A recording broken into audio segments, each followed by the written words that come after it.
right, we is recording. Yeehaw.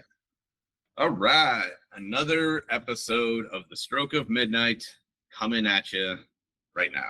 So we're on a roll. Yeah, we're doing good. PSA: Tide pens can go bad, apparently. Yeah, they can smell like vomit after some indeterminate period of time. The more you know. Yep. So like we talked about last week, we wanted to kind of piggyback our conversation of the creative process and then kind of hone it in on this documentary that I saw that I believe you have now seen as well, right, Dorian? I have watched it. Called Flipside. Yeah. So I've got some notes here so I don't fuck anything up because my memory is just complete dog shit these days. Right. So how do I go back to? Well, yeah, I had the on-air brain fart last week. So, which was that one? What was that?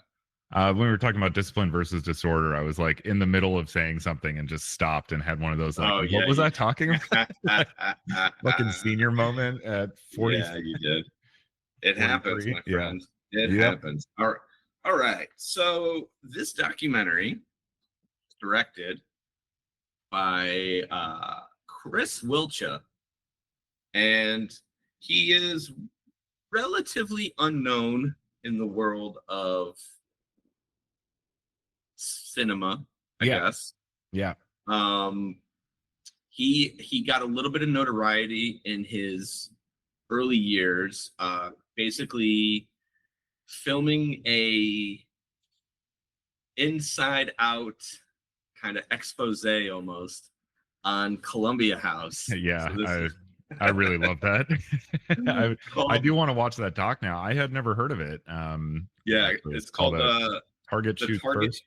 Yeah, the Target Shoots First. And this documentary hit me in a very interesting way. Before I kind of dive into that, though, tell me how you felt about the documentary as a documentary. Yeah, because it defies a lot of the conventional pathways of traditional documentary making. It's interesting because it does, but it does so like by utilizing them, which was really cool to see. He was like subverting it by engaging with it because he's so.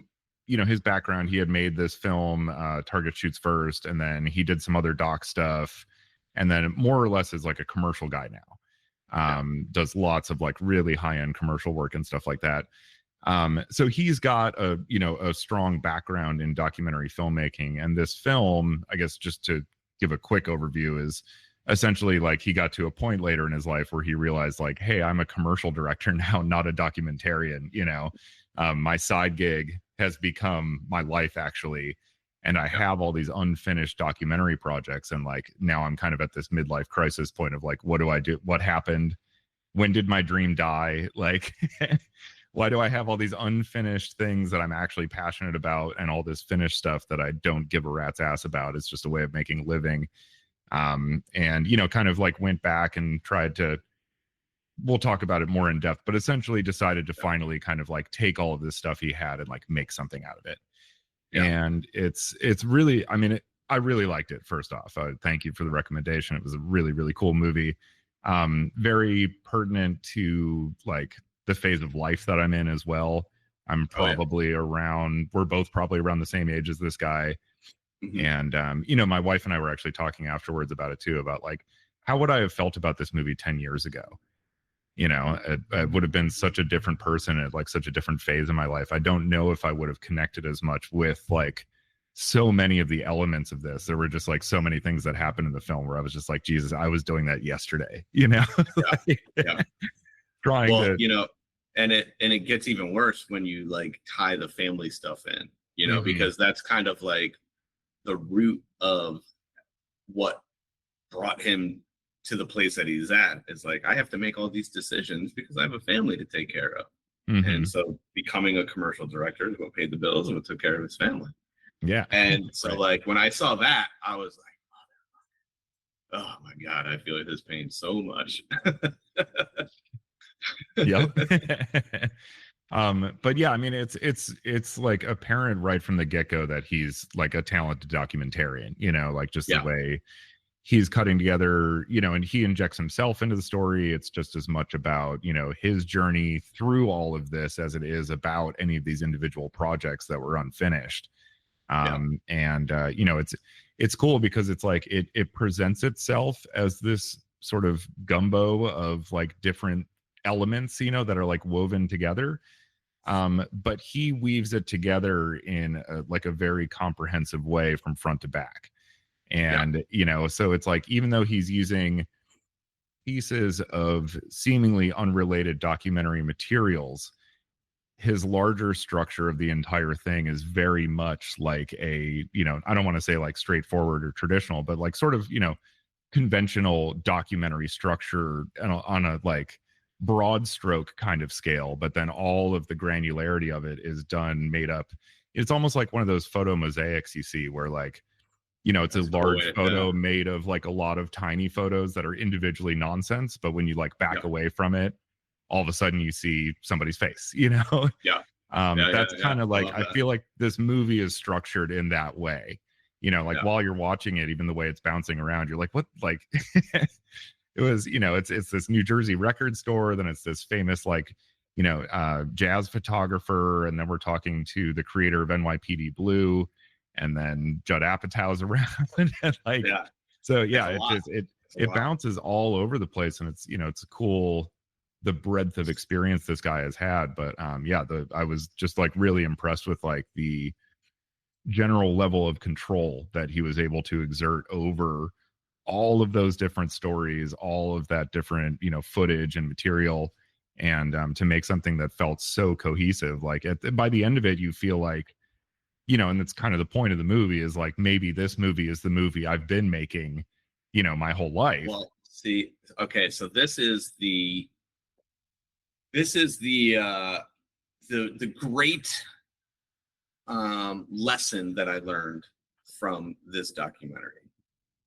And it's something that I kind of talked about last week, where each project can inform the next, right? And I think this is it's why he was able to do what he was able to do, because he tried all of these different things, right? So I want to just give a little bit more context before I start going down my little fucking Yeah. crazy train.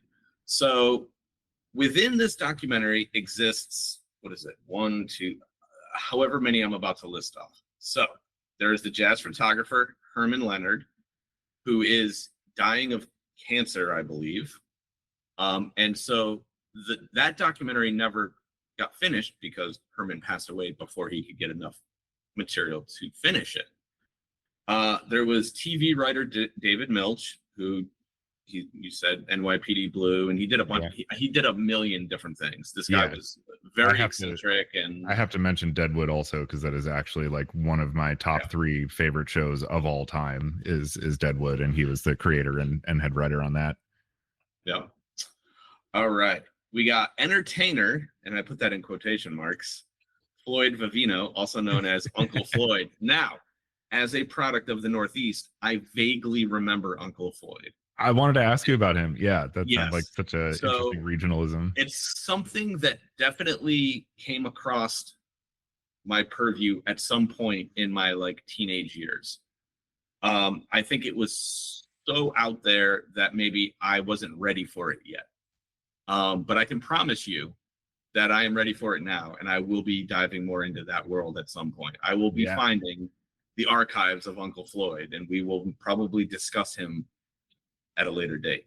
They've got to be out there. I already feel yeah. like as I was watching that section of the movie, I was like, I feel like Greg and I are about to become huge Uncle Floyd fans. Oh yeah. So he also did, there was another documentary that's not, I forgot to put it in here. The writer who was, I can't remember her name now. Yeah, she was writing a book about the like follies of the self-help industry. There we go. Yeah. Okay. So you have that, and now you also have, he worked very closely with Ira Glass. He directed Ira Glass's first televised radio show thing. This American Life. Yeah. And then he also assisted Ira during his midlife crisis in his little dance performance thing that he did while he was going through a divorce. And then he has ties with Judd Apatow. He tried to help do behind the scenes stuff for Funny People. And I guess it was a disaster and it didn't go well, but him and Judd definitely became friends through that. So, and then what's most important probably, and kind of like the anchor of this entire documentary, is he goes back to his hometown and he visits the record store that he worked at when he was a teenager.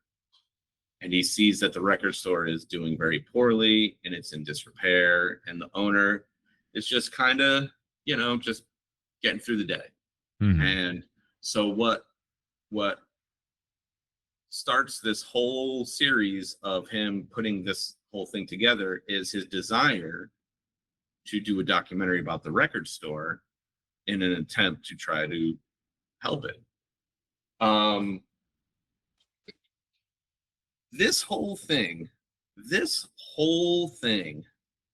is something that I think probably every creative can empathize with, because when you are engaging in creative endeavors, inevitably some of them fall to the wayside. And then you live your life thinking about, how can I get that thing to the finish line that's been sitting on the shelf for the last 5 years? Because I can promise you that I am surrounded by this, like in the most like intense way possible, where I am constantly trying to pick up things that I put down years ago in hopes that maybe they can actually come to fruition. It's what's the nice way to say this without completely beating myself up? When you move fast, life moves fast, right? And all we do is we try to keep up. And in an attempt to keep up, we usually fall behind in something, right? The longer the journey goes, the more shit you have to leave behind. And there are clever and creative ways to latch onto a few of those things that you left behind, and this is what he did. He realized that, like, okay, if I do this documentary about the record store, there's not enough here for this to be a good documentary. It's like glorified commercial. And he had this brilliant idea to pick up the pieces of all of these unfinished projects, weave them together to make this what essentially becomes a documentary about him, not the subjects. He uses all of his unfinished projects to tell the story of his life, essentially. And there was something so beautiful to me about that. And just like the way that he portrays everybody, and like all the footage that he showed of each of those individuals, there was this amazing humanity to every single person that he presented. And so like, then it becomes this notion of like, we're all just people trying to do the best that we can at whatever it is that we decided to do.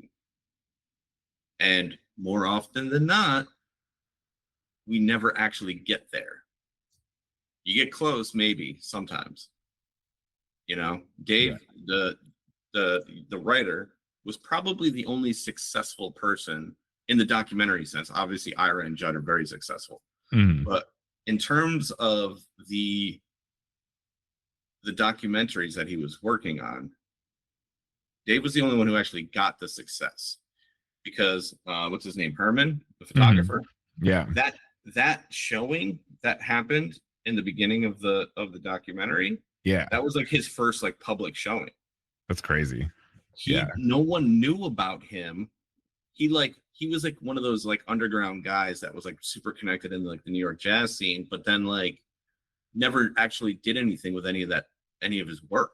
And then someone like uncovered it and he got known right at the last minute, right before he passed away, which Yeah. there's like this, that's heavy stuff when you really Yeah. think about it. It's like you go through your entire life trying to like do this amazing work, and you finally get recognized for it while you're dealing with like a terminal cancer diagnosis. Yep. Yeah. So, Jeez. yeah, I just like, for me, it was very eye-opening to like think about like it's still possible. That was the thing that I came away with this from, that I came away from the documentary from. It's still possible to pick up those things off of a shelf that you forgot about, or that you had to leave behind to do something that paid you better or was a better opportunity, or whatever the case may be, because every day you're confronted with options. Mm-hmm. Do I choose the path of least resistance? Do I choose monetary success? Do I choose creative fulfillment? More often than not, you have to sacrifice two to get the other. You know? Yep. Or, you know, that's just At the least reality, two. Yeah. you know? And yeah, it just it really like helped me in a big way be like, okay, because I'm thinking about, it's so on top of my mind right now because I have this huge life moment about to happen. I'm about to uplift out of Atlanta after 10 years and move back to New York, and with like major intentions of like really establishing myself in a community, but also like establishing myself as like an artist, and like getting a proper studio and doing public showings and doing all of these things. And one of the big kind of like overarching, you know, questions that I have for myself is like, do I just start over with like, or do I try to bring some of these things back from the dead, sort of, to get me moving, you know? And it's like, I don't have the answer yet, but like it's a constant question that I ask myself. Is like, do I clean slate this thing, or do I take a bunch of old ideas and actually try to get them to the finish line? And there's probably a happy medium there somewhere. I don't know, but yeah. It's like, you know, what was so cool about this film too, and the way that he was able to bring all these things back together, was that like it like came from an idea. Like, he obviously, you know, had been struggling with like, what do I do with all this stuff? And there's even like a little bit of a framework story to the movie where he's like at his parents', you know, his old childhood home, going through his closet and like literally, you know, like picking through all of this stuff that he's just saved over the years and left there, like, you know, not footage, but just like old t-shirts, memorabilia, ephemera, you know, albums, whatever. And, you know, so like literally trying to like sift through his past and make sense of it, and and decide what to let go of, you know. I just had this funny flashback of the AOL CDs that his dad collected. That was hilarious. The director's dad, you know, he's like complaining about all this stuff that Chris has kept in their home over the years, and then he's like, Dad, don't you have a box of AOL CDs? And his dad was like, well, yeah, but those are going to be worth money someday. Well, that's the other that like I obviously like, you know, very much gravitated towards, was like this notion of like, not I refuse to call myself a hoarder. I'm a collector. I have some control over it, very minimal, but there's some.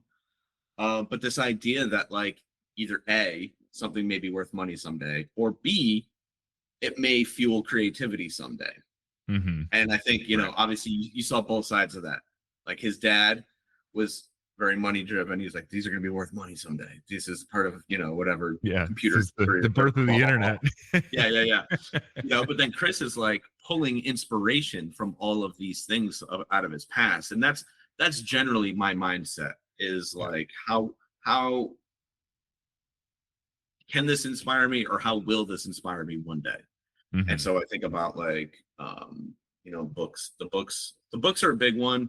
in ways that people probably don't necessarily think about, but like, cover art, same way with records, same way with VHS. I mean, a lot of it, the visual references that you can pull, especially from the older stuff when like there was true artistry happening. Yeah. Whether it's color palettes or whether it's some, out there imagery or whatever, but like I'm constantly inspired. I go to a bookstore, even if I don't buy something, I generally walk out of that bookstore with an idea, just from the things that I'm looking at. Yeah. It's and an so amazing I think art form. Yeah, I have a small collection myself of old science fiction paperbacks, which have just some of the most incredible art, like under recognized artwork I've ever seen in my life. Exists on like cheap paperbacks of sci-fi stories from the 60s and 70s. It's like mind-blowing stuff. Oh yeah. And so well, you were onto something with him going through his closet and stuff, but he, I like that. It's one of those things, like, I'm sure he'd probably been thinking for a long time about like, oh God, like, stressing about like, I got to do something with this stuff and like all this type of shit. But like when he actually came to do it, it was, it wasn't some sort of just like, I don't know, at least it came across to me with the way that the documentary was ultimately structured, was that like he came to it because like he got to a point in his life where he actually had an idea that brought all this stuff under like one roof, where like it made sense to actually bring it back together. It wasn't just this sort of arbitrary decision of like, you know what, like let me just take all this stuff and I'm just going to do something with it. Like, because he obviously did something brand new as well. There's a lot of stuff that he obviously shot, especially of himself and his journey, like specifically for the movie Flipside. It's not an entirely like found footage thing. It's a hybrid. And it's really amazing stuff. But I love that, like, and you can feel that the whole way through too. Like that's what gives it such a cohesion and like a narrative engine, even when it does feel like it's kind of meandering between like just random stuff that he had. Is you kind of get this sense that like, no, like we're heading somewhere though. Like it always has that momentum to it. And because it's driven by like this real actual concept that came about and like brought all this stuff. And it's a really cool just structural thing too, just to go back to that for a second, where it is like so much of his footage that he made like as a documentarian, and then also stuff that he made basically as a documentarian looking at himself as the subject. So you get a really cool like mix of like interior and exterior stuff. And especially when you start to see, like we talked about last week, as soon as you start editing something, you enforce bias on it. So there's of course some bias on it as far as like what's actually in all this footage, but you can tell from like the questions he was asking these subjects and the answers they're giving and what he chose to include in the film, that like a lot of obviously what his own neuroses and anxieties over the years have been, were coming out in these interviews with these people. Like he was, without knowing it, he was asking these people the questions that he is like then now seeking to answer in his 40s making this documentary. That curiosity was there. He wanted to know about those things in the 20s, his 20s and 30s, but he just didn't understand, how it really played into the larger scope of life and experience and all this stuff. And it was just like amazing to see all that come together. I was just once again really kind of floored by that. There was a line at the end, towards the end, and I wish I had made it through a full second viewing. I got through like half of it. But so I'm going to butcher this. I wish I could quote it perfectly, but basically he asked himself this question. He's like, is it possible to have a life I love while also having a life that I'm completely disappointed by? And he's like, and the answer is yes, you can have both. And then it kind of flashes through the history of his family and like his kids growing up. And then obviously, acknowledging all of the projects that he had to leave behind so that way he could go do commercial, because he had to go do commercial work to make money for said family and so on. And so this, there's no person is like staunchly one thing, right? You can be a fan. Like this is something that have learned as I've gotten older. Because for the longest time, I was always just like, I'm this renegade creative person that's just never going to be settled down and never going to live a normal life and never going to be, what my parents wanted me to be or any of that bullshit. And then it's like, I meet my beautiful wife and it's like, all right, well, maybe I can settle down a little bit, but I'm still going to be this renegade creative person. And then a decade goes by and then it's like, all right, we're getting married. All right, we're having a kid. Shit, can I be a dad while still being this renegade creative person? And the answer is yes.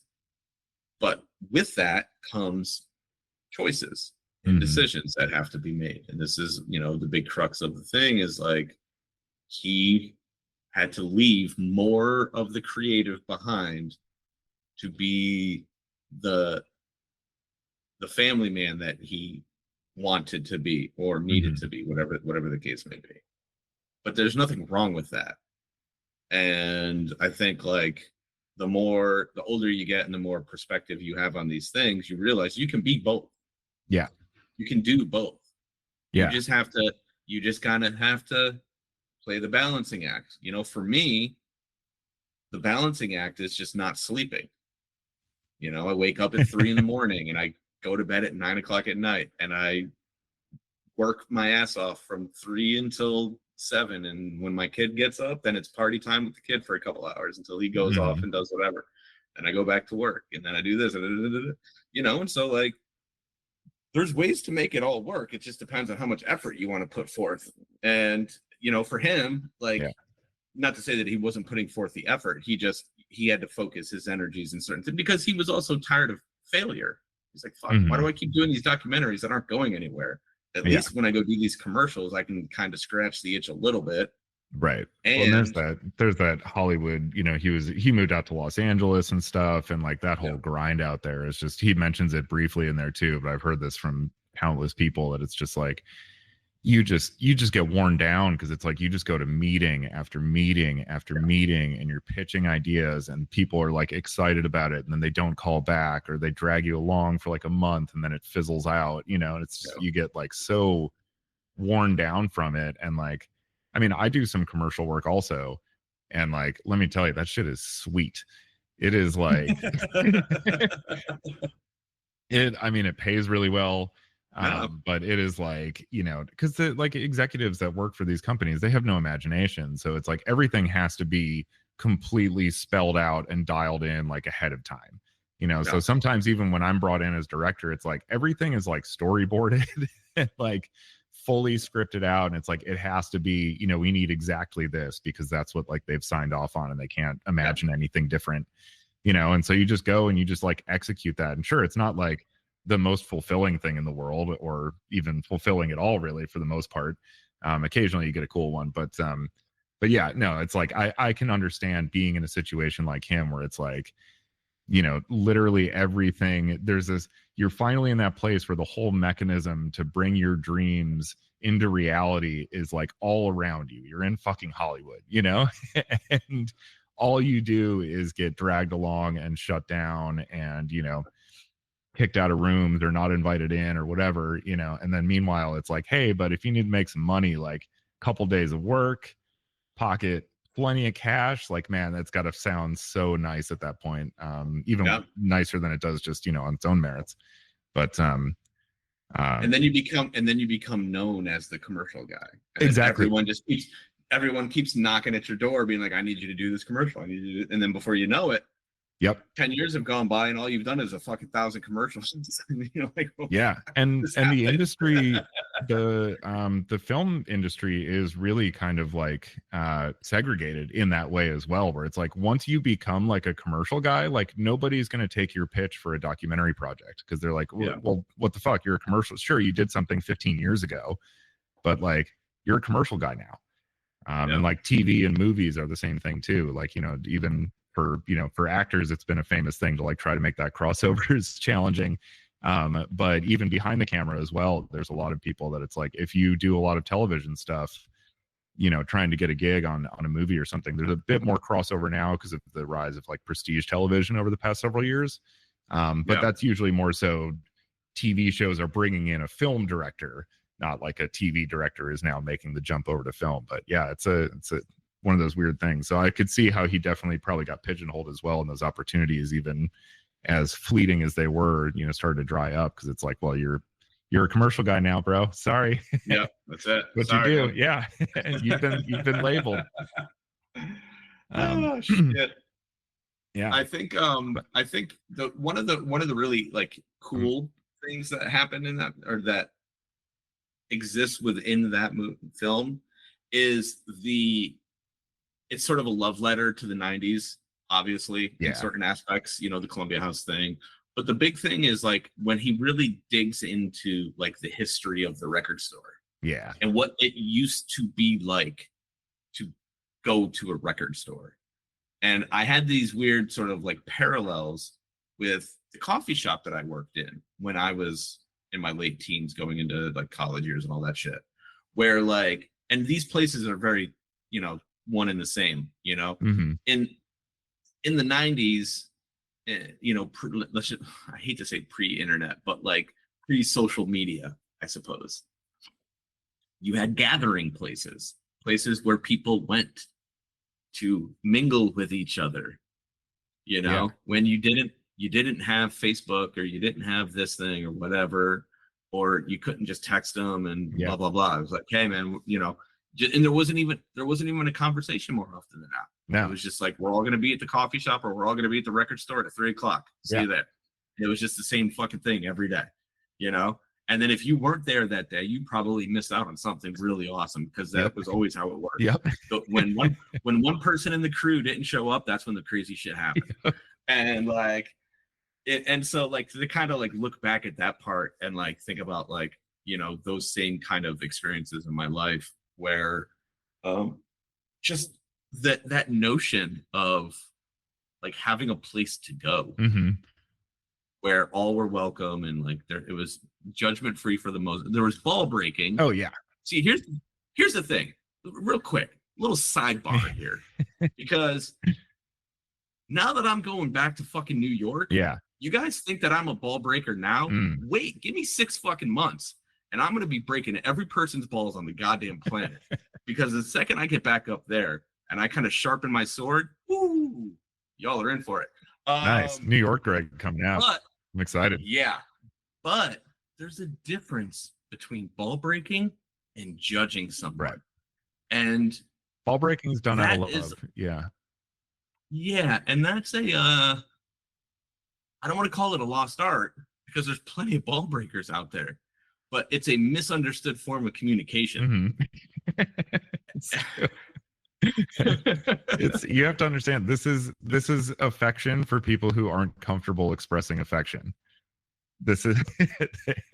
Well, that's not necessarily true. Yeah, it does sometimes, oftentimes. Sometimes people need to be challenged, and there are too many little prissies out there who haven't been challenged enough.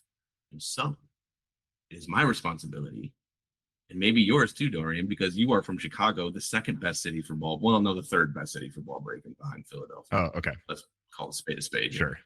Although maybe they're a little bit meaner about it than the rest of them.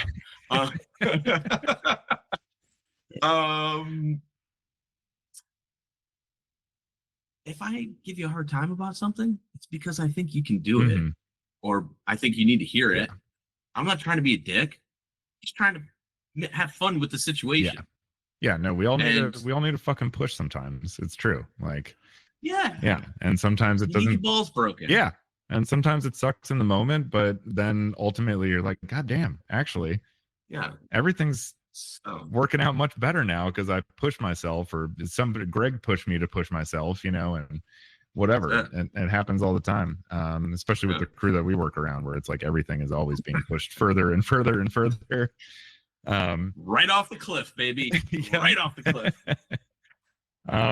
But I love that. I'm really glad you brought up that quote from the documentary too, about him mentioning this, like, seeming hypocrisy within like life, that you can be like completely disappointed by where things have gone, and also like wouldn't trade the life that you have for anything in the world.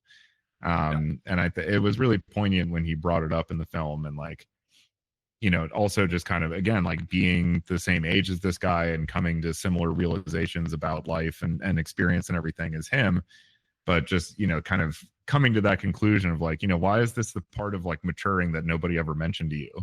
You know, that like you might end up in a place where you feel like everything completely fell apart and didn't go the way you wanted, but also you're like completely thrilled with the life you've made for yourself. And it's true. I mean, I definitely feel that way as well. There's lots of that, you know, I've also, being a filmmaker, there was a lot of like direct one-to-one, you know, kind of comparisons between things I've experienced and stuff that he has.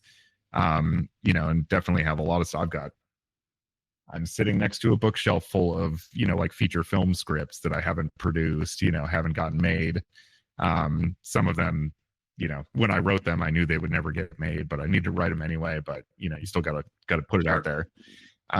So like I really connect with that, and it was awesome to, you know, inspiring as it was for you, as it is for me, to like watch somebody actually take all that stuff and like, you know, and I think in a lot of ways what we end up doing as creatives, right, is like these things that don't get finished or get left by the wayside, they do live on, but more so in a conceptual or abstract way, where like the lessons learned from that project then get brought in, or like, hey, there was actually this one design concept from that thing that would work like great here, and it becomes a whole new thing. It takes on its own life, not the way you thought it would, but it gets there. But you know, it's not as directly like, you know, I'm taking this footage from this old project and I'm actually making something out of it. And I think that's what's so cathartic about this movie, is watching somebody actually take the physical materials that like we end up as artists kind of utilizing more creatively or abstractly, and shifting from one project to the next to attenuate the disappointment of it not being finished or whatever. But he, like, this is like a literal guy taking all like, okay, here's all the old shit I never got done, and now here's something completely new out of it that is not the form I ever imagined it would take, but it came to a very satisfying conclusion in a way that was, you know, ended up being, you know, revealing itself to be the right way, or maybe what this footage wanted to be the entire time. And, you know, that's just, as he was making the point as well, that's just like life. You know, you have these goals in mind, and sure, you don't necessarily end up achieving them in the way you originally envisioned, but you end up at a place where like they're all there, you know. And you know, it was really cool to see. It's one of the things that I love the most about, you know, the film medium, and I mean any artistic medium that's, you know, practiced well, is, you know, when the form and the function really come together and they reinforce each other, and that like the way that the thing is done isn't just like it's a bunch of cool shots or like looks cool. It's actually like the physical means of producing it are reinforcing the ideas that the story is trying to convey. And you know, this whole documentary did that so beautifully. It brought it all together. It was like not just these pieces finding their, you know, final ultimate expression in a way that was completely unexpected, but his life as well. And with these two things being so intertwined, it was like the movie and his life kind of had to go through the same journey together. And you know, they all arrive at a like very specific place by the end of it. It was just like really, really cool to watch, but very inspiring, and yeah, just very relevant. Reassuring. Yes, right. Like, yeah, it's like validating that, like, yes, okay, the things that I have told myself, you know, are true to like get through the disappointment. We might get there. We might be able to get there one day. Yeah, exactly. But, you know, maybe they actually are true, because I've seen somebody actually physically demonstrate it now with like real proper material, you know, which is just, super cool. Also, if you haven't seen it, there's another documentary called Jodorowsky's Dune, which is there's this famous, I believe Chilean, but somewhere in South America, director Alejandro Jodorowsky. He did like Holy Mountain and El Topo, really big like midnight movies. So he was supposed to direct a version of Dune in the 70s. And this whole... I've heard about this. I've heard about Yeah. this, but I haven't seen it though. But I know. Yeah. It's amazing in a similar way because, so I mean, he went through like the whole process. He had everything for this movie like designed, worked out. He had the cast done, put in place. Like this whole thing just needed, like I think it was like $5 or $10 million away from being fully funded. And that's when the whole thing fell apart. Like they just couldn't get this last bit of money. And then everything, and then investors started dropping out. And then the whole thing just completely fell apart. But it was like this major epic, on the scale of like Star Wars and shit like that. And sounded like it was going to be unbelievable. And like, this is one of the like biggest what if stories in like the film industry is Jodorowsky's Dune, because it just sounds like Orson Welles was going to play Baron Harkonnen, and like Salvador Dali was cast as the Emperor. And yeah, like, dude, crazy shit. Pink Floyd was going to do the music. All the storyboards were drawn. All the storyboards, like the entire movie had been storyboarded out. Were done by Mobius, the famous like French comic book artist who's got a very distinct style. Yeah, I mean, it was like, sounds like it could have been the fucking greatest movie of all time. And yeah, completely fell apart. So they did this doc about it. And, hearing Jodorowsky talk about the movie, and it's like, he should be like the bitterest old man, as a result of all this, because it's like such bullshit. And his career, like, never really kind of recovered from that either. He was able to continue to do like, outsider, like cultish type of stuff, which I think is really what he wants to do anyway. But that was kind of like his big shot. And he went for the biggest shot ever and like came this close to pulling it off, like he was right there. He is like the most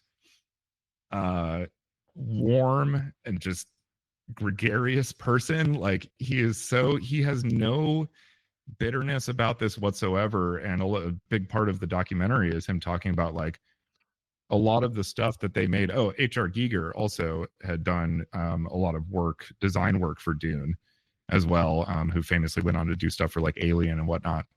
But yeah, he just goes on about how like all of these ideas, like all the stuff that they had conjured, from the creative ether to constitute this film, all of it went on to like live on somewhere else. Like Geiger's designs ended up in Alien, and like Mobius ended up working on this other sci-fi film, and all these different things happen. And he was like, even though the movie never got made, like to me, I still feel like absolute joy that like I was part of bringing these ideas to the world, that have gone on to become these like iconic things.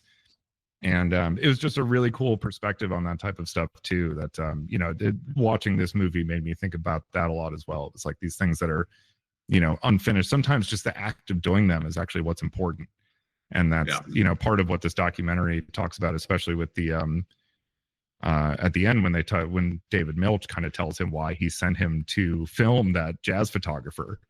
He was like, no, man, I wanted him to know that he was important, and that he had been seen. And like, it was not about you making a documentary. It was about you being there as a documentarian, so that he felt like, he had made this lasting impression on the world that people wanted to know about before he died. And it's like, that's so much more important, to that one person than that doc is going to be. Even if it's a great doc and wins an Academy Award, it's going to like, frankly, it'll be a flash in the pan, it's not going to live as long as his photography or, that moment of just like doing that for this person. Like that's really what was so profound. He gave him the gift of acknowledgement, in his last days. Yeah. And was thoroughly deserving. His photography was astounding. Yeah. Yeah. So, but yeah, so I think, we've made it pretty clear that this documentary is very profound. Yeah. Very impactful. It's about letting go at the end of the day, I feel like. Yeah. It's about letting go, but it's also about holding on. Yeah. That's the thing. Right. You got to hold on to these things. And if you let go too much, they won't be there for you to pick them back up, when the time is right. So it's very, it's very duplicitous. Yeah. It's true. Yeah. I like life. It is impossible to pin down as just one thing. But yeah, it's cool. It's like sort of emotionally giving yourself, in a way, the best way to let things live on is to let go of them in a sense, like at least emotionally, even if you keep them, not putting this like stress on yourself that like you are responsible for them or like you have to push them out in the world some certain way. It's like kind of just letting go is what allows them to live and breathe, not just on their own, but like in your own mind and your own creative subconscious. And then like eventually they'll come back to you, in a way like they did for him with this film, where all of a sudden it was like, hey, wait a second, I'm going through this thing and I have all this stuff that speaks exactly to that. Yeah. I think of like, what's the seizing the moment kind of thing, where it's never obvious until it's obvious that like, oh shit, okay, here we go. I got these things. Let's see what happens when I put it all together. And so like letting go, holding on, seizing the moment. All of it. All of that. And understanding that what's obvious isn't obvious until you've done the hard work of figuring it out. And also love your local record store.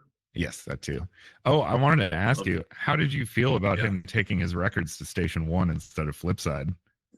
I totally get it. Yeah, Hannah was like, my wife was like, "Oh man, I thought that was like such a dick move and stuff." And I was like, personally, as the collector, also, I'm like, I would have taken my stuff to Station 1. So there's a part of the movie that we've kind of left out because it doesn't really go to what we're talking about. But as he is reconnecting with the record store owner, who's Dan, right? Yeah, they're both Dan. Yeah.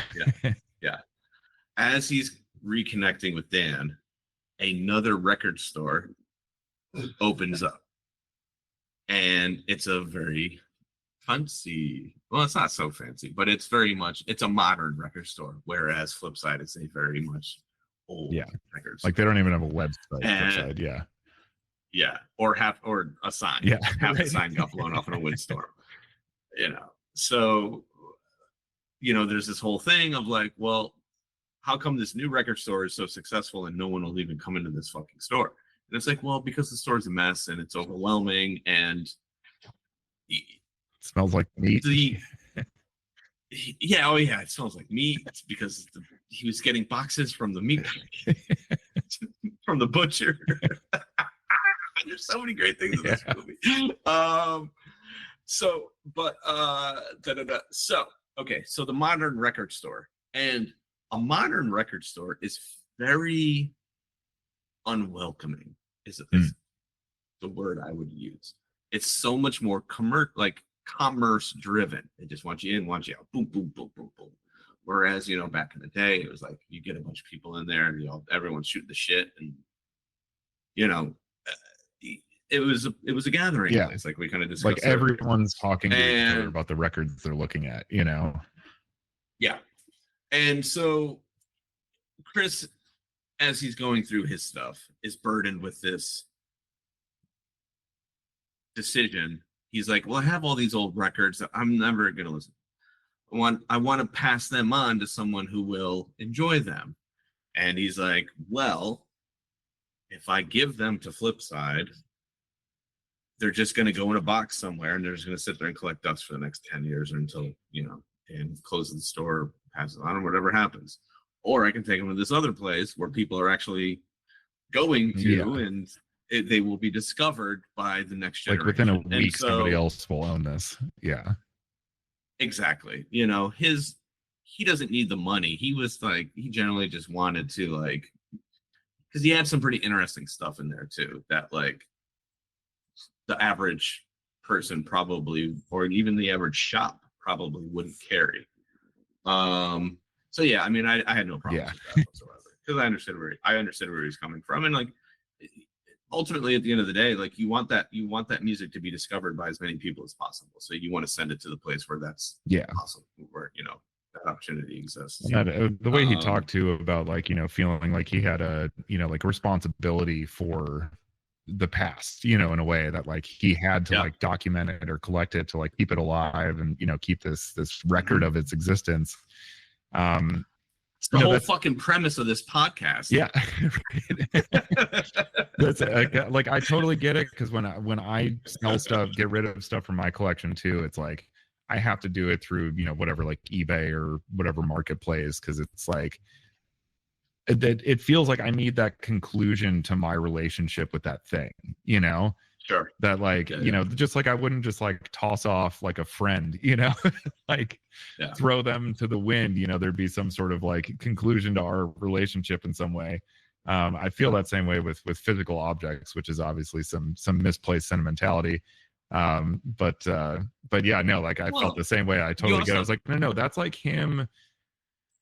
him having like a handshake and like a hug, you know, and like a good drunk goodbye with like a group of friends before he moves away or whatever.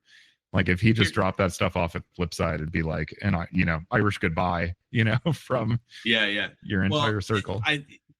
Beyond like sentimentality, it's also an affirmation that you have good taste. Mm-hmm. That's very true too. Yep. When you see the collectors go, oh shit, oh wow, okay, yeah, like, oh, that's right, motherfucker, dude, I know what's up. You don't see these very often. You're like, I know.